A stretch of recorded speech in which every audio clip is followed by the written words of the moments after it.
Gubernur DKI Jakarta Basuki Cahayapurnama tampaknya benar-benar di ujung tanduk. Badan Pemeriksa Keuangan BPK tetap pada pendiriannya. Auditor negara itu menuntut Pemprov DKI Jakarta mengembalikan kerugian negara akibat kasus alih hak lahan sumber waras. Hal itu sesuai dengan rekomendasi BPK atas audit kerugian negara terkait persoalan sumber waras.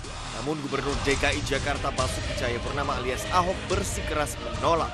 Dasar balikinnya gimana? Saya sampaikan bahwa hasil audit orang Anda ini nggak benar. Entah karena pencitraannya selama ini atau merasa ada yang melindungi, Ahok dinilai kerap merasa di atas angin. Padahal baik BPK maupun KPK tidak ada yang membantah rekomendasi BPK terkait alih lahan sumber waras. Itu tetap harus ditindaklanjuti oleh Pemprov DKI. KPK tidak menegasikan BPK. Pemerintah Provinsi DKI Jakarta tetap harus menindaklanjuti. Sikap BPK dan KPK sudah jelas, sekaligus berdampak hukum untuk Ahok sebagai kepala daerah. Pertama, Ahok wajib melaksanakan amanat Undang-Undang Dasar 1945 khususnya dalam pasal 23E ayat 3. Pasal itu menyatakan laporan hasil pemeriksaan tetap harus ditindaklanjuti. Dampak hukum yang kedua adalah mengembalikan kerugian negara adalah pengakuan adanya berbagai penyimpangan dalam proses alih lahan sumber waras seperti yang disebut BPK. Fakta itu yang harus ditindaklanjuti KPK karena pengembalian kerugian negara tidak menghapus pidana yang dilakukan. Bila benar demikian, mengapa KPK tampak seolah kehilangan taringnya? Ada tangan-tangan tidak kentara, the invisible hand, yang membuat penegakan hukum kita nampak merosot. Tim Liputan MNC Media melaporkan.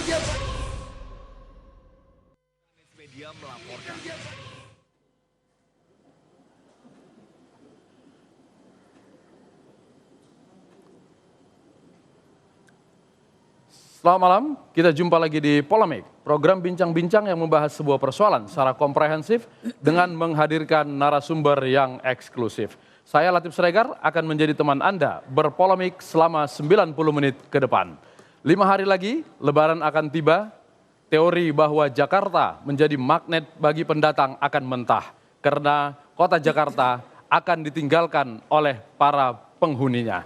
Tapi dalam dunia politik dan hukum, ternyata Jakarta tetap menjadi magnet. Bahkan di ujung Ramadan seperti ini, tetap saja ada kasus yang terjadi di ibu kota Jakarta. Setelah kasus reklamasi, kasus sumber waras, kini muncul kasus pembelian tanah di Cengkareng yang dibeli oleh pemerintah Jakarta, ternyata milik mereka sendiri. Aset Jakarta dalam pusaran korupsi. Itulah tema polemik kita malam hari ini. Di studio sudah hadir bersama kita, Prof. Romli Atmasasmita, Guru Besar Hukum Pidana dari Universitas Padjadjaran. Selamat malam, Prof. Malam. Kemudian ada Bung Sarif, anggota DPRD DKI Jakarta dari fraksi Gerindra. Selamat malam. Selamat malam. Dan ada Bung Petrus Celestinus, seorang pengacara, pakar hukum pidana juga. Selamat malam. Selamat malam. Ada Bung Norman Hadi Negoro, Ketua Relawan Teman Ahok. Selamat malam. Assalamualaikum warahmatullahi wabarakatuh. Waalaikumsalam. Bajunya masih kotak-kotak. Ya, masih cinta sama Jokowi Ahok berarti. Ya. Dan seperti biasa, sidang istimewa kita akan dipimpin oleh pemimpin sidang yang cantik jelita, Cepopong. Assalamualaikum, selamat malam dan salam sejahtera. Ya. Baik, ya seperti biasa, Cepopong akan memimpin sidang istimewa ini. Jadi, mana Pak Luna? Dengan ucapan Bismillahirrahmanirrahim, Cepopong buka sidang istimewa ini. Oh, nah, Keprokan. sebelum mulai biasa ada tata tertib. Ya. Walaupun sidang istimewa, tata tertibnya tetap ada. Sebelah kanan, sebelah kiri itu punya hak untuk bicara asal tidak keluar dari lingkaran ini. Tema kita malam ini aset Jakarta dalam pusaran korupsi. Sok. Oke, saya langsung ke Bung Norman. Bung Norman, reklamasi, sumber waras, lalu sekarang ada kasus Cengkareng. Sebetulnya ada apa ini? Ya, ini sebetulnya memang ada kebobrokan di Pemda DKI. Kebobrokan di Pemda? Di Pemda DKI, Oke. Artinya ini memang harus direformasi total ya, PNS-PNS-nya. Ya. Nggak lucu, masa beli aset sendiri. Ya. Artinya ini oknum-oknum Pemda ini bermain. Oke. Nah, inilah Ahok. Makanya kami dukung Ahok ini. Ya. Ya, biro hukumnya juga nggak jalan. Masa selama ini aset-aset Pemda ini jatuhnya ke swasta? Ini ada apa? Ya. Ada apa ini? Ini kalau nggak ada main dengan oknum-oknum Pemda, itu nggak mungkin. Lucunya di pengadilan menang lagi swasta. Oke. Nah inilah makanya Ahok ini luar biasa ya. Kita dorong, kita dukung, ya. Bila perlu mutasi itu semua, Oke. ya. Sistemnya harus bagus. Nah kemarin tuh Pak Ahok sudah bagus sekali ya, banyak yang dimutasi. Ya. Ingat di Pemda DKI itu ada 70.000 PNS. Jadi kalau bisa dilelang saja itu kepala dinas. Kepala Ya. dinas. Oke. Dan sore ini kepala dinas perumahan dan gedung sudah diganti oleh Pak Ahok. Kalau nggak salah udah 3 hari yang lalu, seminggu yang lalu, Seminggu itu yang lalu. sudah Oke. diganti. Itu. Baik. Ya. Tapi dalam baik itu kasus sumber waras maupun dalam kasus Cengkareng ini, Pak Gubernur ada tanda tangan loh. Artinya dia tahu tentang pembelian ini. Artinya Pak Gubernur ini dikadalin. Oke. Ingat ya, ada 3 kriteria di Pemda itu. Satu, pura-pura baik sama Ahok di Ya. pejabat, Ya. tapi di belakang menusuk. Oke. Catat itu. Ya, terus Kedua, itu orang Pemda, karena dia nggak bisa ngentit lagi. Benci banget. sama Ahok. Bila perlu jangan Ahok lagi. Oke. Karena nggak bisa korupsi. Oke. Yang Ketiga, yang mensyukuri. Karena gaji orang Pemda sekarang itu udah naik semua. Juru tulis itu 80 juta loh, gaji juru tulis Oke. di kelurahan. Ya. Nah, jadi tidak ada alasan untuk korupsi. Baik. Ada 3 kelompok, 2 kelompok tidak suka, 1 kelompok yang suka. Nah, Sedikit sekali yang kebetulan mendukung. bagi kami yang relawan teman Ahok nggak ada masalah. Kenapa? Pegawai Pemda rata-rata 70% itu bukan tinggal di DKI. Jadi kami nggak takut itu. Oke. Baik. Saya ke Prof. Romli. Ya. Disposisi dari Ahok ada. Artinya apa? Apakah ini memang dia dikadali atau ikut dalam bagian pengkadalan itu? Disposisi itu kalau di dalam hukum administrasi itu wewenang atasan. Wewenang atasan. Pasti dia disposisi itu dari atas ke bawah, nggak mungkin disposisi dari bawah ke atas. Ya, ya. Kalau menurut saya disposisi itu perintah sebetulnya. Perintah, laksanakan. Pada waktu mengambil posisi untuk membuat disposisi, pasti diklarifikasi dulu kan Oke. semuanya. Nah kemungkinan seperti tadi, Dikadalin ada yang gitu. bermain gitu. Disposisi keluar padahal sebetulnya nggak beres. Mungkin terjadi, Ya. bukan nggak mungkin. Tapi bagaimanapun juga, sesuatu hal yang terjadi setelah disposisi keluar, tanggung jawab yang mengeluarkan disposisi. Tidak cukup dengan mengganti Nggak cukup, bawahan yang Pak. dianggap memberikan masukan Jadi keliru itu? begini, kalau mengganti gampang. Ya. Tapi membina yang susah. Itu persoalan kita. Ganti yang baru. Yang baru belum menguasai lapangan, sama saja. Nah ini persoalan. Maka sebetulnya Ahok bilang ini ada mafia. Ya memang begitu, memang kondisinya seperti itu. Bukan di sini loh. Di seluruh Republik ada mafia tanah. Artinya seharusnya ketika mau melakukan pembelian tanah seperti itu, kehati-hatian harus ekstra. Otomatis. Ketika- Dan Ahok harus didampingi oleh tim hukum yang handal. Itu persoalannya. Saya nggak tahu tim hukumnya seperti apa gitu. Nah, berarti Prof juga sepakat bahwa kali ini Ahok kebobolan. Ya Sehingga tanda petik kemudian- ya. Hah? Kebobolan tanda petik. Tanda petik. Karena tidak dalam pengertian saya membuat disposisi, saya ingin memperoleh keuntungan dari situ, enggak Ya. kan? Tapi membuat disposisi karena masukan dari bawah yang begitu baik, padahal nggak baik gitu. Oke. Ya. Nah, kabarnya sudah sempat ada masukan dari tingkat aparatur pemerintah yang paling bawah, sekretaris lurah bilang ini kasus tanah bermasalah, jangan dibeli dulu. Ternyata kemudian tidak dijadikan sebagai patokan, tetap tanda tangan keluar. Artinya apa? Artinya bahwa ada ketidakhati-hatian dari atasan terhadap laporan informasi dari bawahan. Oke. Harusnya cek recheck kan. Kalau begitu ada laporan seperti itu dia cek recheck lagi, turunkan lagi tuh Irjen. Inspektorat. Inspektorat, Ya. Nah, ya. turunkan lagi periksa. Sebelum disposisi keluar. Ketidakhati-hatian ini implikasinya adalah kerugian pemerintah Jakarta karena sudah membeli, Nah, mengeluarkan. ini kan BPK sedang mengaudit. Oke, Lihat dulu tunggu audit BPK. Kita belum tahu audit BPK seperti apa gitu. oke. Ya, investigasi maksud saya. Temuan bahwa ini adalah tanah sendiri juga masukan dari BPK. Oh iya. Itu belum cukup. Ada Belum audit yang cukup. lebih lengkap lagi. Ada audit investigasi. Ah, Itu yang penting. Audit investigasi itulah entry point untuk memulai apakah ini pidana dilanjutkan apa tidak seperti itu. Oke, Ya. baik.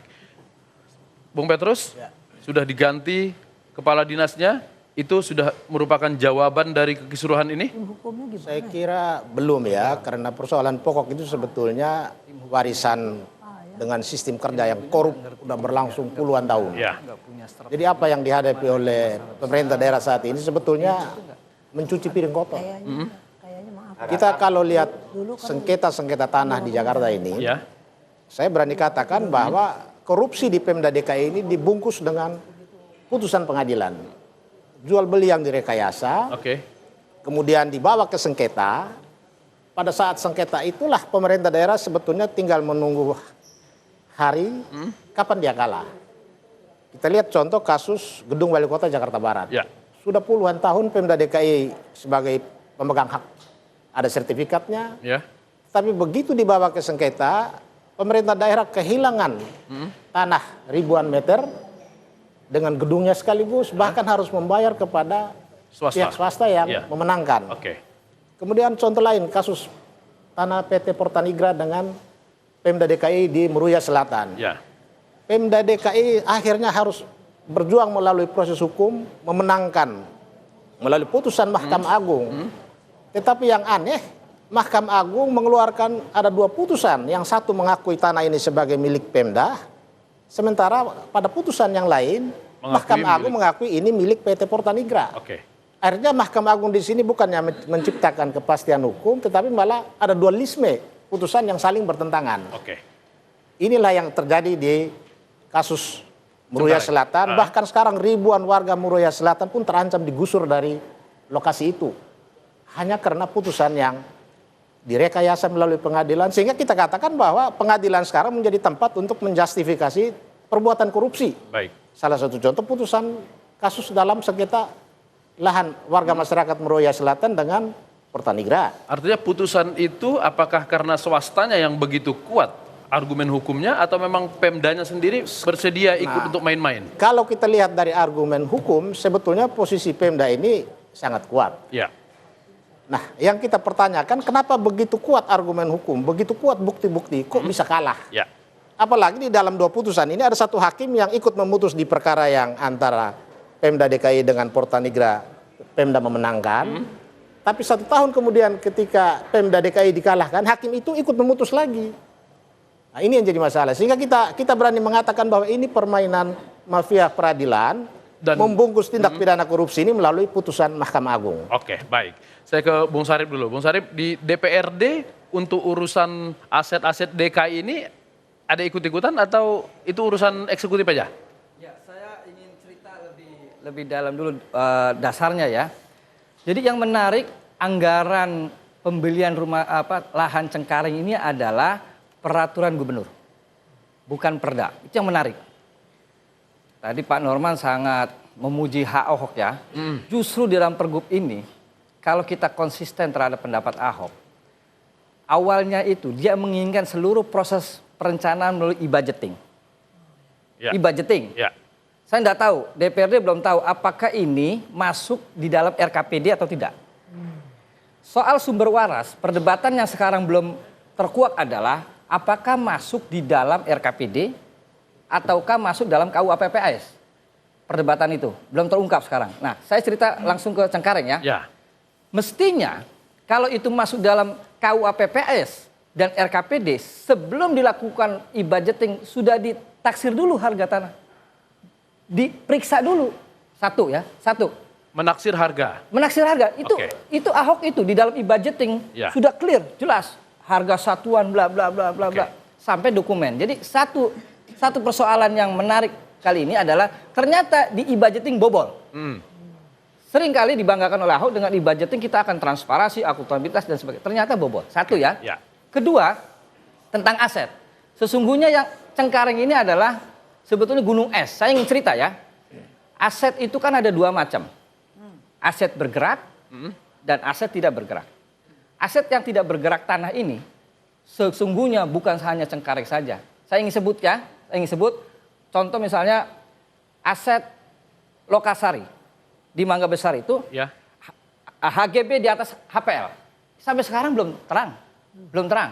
Kalau kita bicara pusaran korupsi. Oke. Kedua, aset-aset yang dikerjasamakan. Dan itu memang Ahok selama 2 tahun ini cuma gembor-gembor. Tidak bisa menjaga aset itu. Baik. Tidak bisa menjaga aset itu. Nah, terkait dengan aset yang tidak bergerak, misalnya ya, yang dikerjasamakan dan sampai hari ini DPRD saya katakan ya, belum tahu sebetulnya berapa jumlah aset DKI itu. Ya kan? Ada yang mengatakan Pak Romli misalnya aset DKI itu hampir 2.000 triliun. Ada yang mengatakan demikian. Kenapa DPRD bisa tidak tahu aset pemerintah Kota Jakarta? Apakah itu memang wewenangnya eksekutif? Oh iya, wewenang eksekutif, tapi seringkali kita tanya. Seringkali kita tanya. Hari ini juga Pak Heru mengatakan, Pak Heru, Kepala BPKD, saling lempar tangan. Urusan pencatatan, urusan aset itu bukan kami. Hari ini mengatakan tapi Pak Heru. Pak Heru mengatakan bukan hari di eksekutif, berarti di? Bukan, itu pekerjaannya sebetulnya tupoksinya eksekutif, BPKD ya. Saya ingin katakan gini, aset di DKI itu memang luar biasa. Tidak jelas. Saya ingin katakan juga soal Ancol. Ancol ya. Ancol juga banyak yang diserobot. Tidak pernah dibuka ke publik. Jadi saya ingin katakan bahwa Cengkaring adalah gunung es persoalan. Gunung es persoalan. Tahan dulu di situ. Kita akan tutup dulu. Cepopong. Baik, sedikit dari Cepopong. Khusus untuk malam ini Cepopong pakai baju merah menyala-nyala. Karena dukung PDIP? Bukan. Saya mau bukan bantai. Tapi justru karena hati Cepopong itu sedang marah menyala-nyala kepada mereka pencoleng-pencoleng yang merugikan duit negara. Iya. Tikus-tikus kantor yang suka berenang di sungai.